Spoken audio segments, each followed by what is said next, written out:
Pecar d'innocència quan visites una de les pistes més complicades del futbol sala es pot pagar car, i el Mallorca Palma Futsal ho va comprovar de manera rotunda.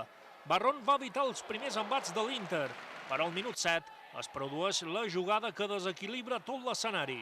Moslem queda a les portes del gol i mentre es reclama una possible infracció, els madrilenys armen una contra letal i Drahovski fa l'1-0. Muy descarada. No digo en el marcador, que ha sido muy descarada, que son dos faltas seguidas donde nuestro jugador se cae y nos dice que han dado la ley de ventaja. No existe la ley de ventaja por ningún lado. Però el pitjor encara havia d'arribar.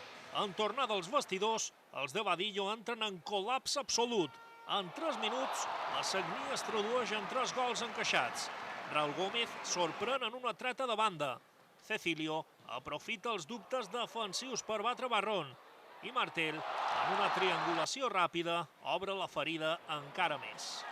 Era el moment d'apel·lar l'orgull i de no baixar els braços, però Fitz va posar la maneta al marcador i la bufetada a la moral.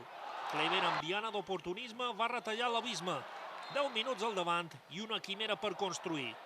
Ja en porter jugador, una acció molt semblant a la del primer gol, la culmina Mancuso per firmar el 5-2.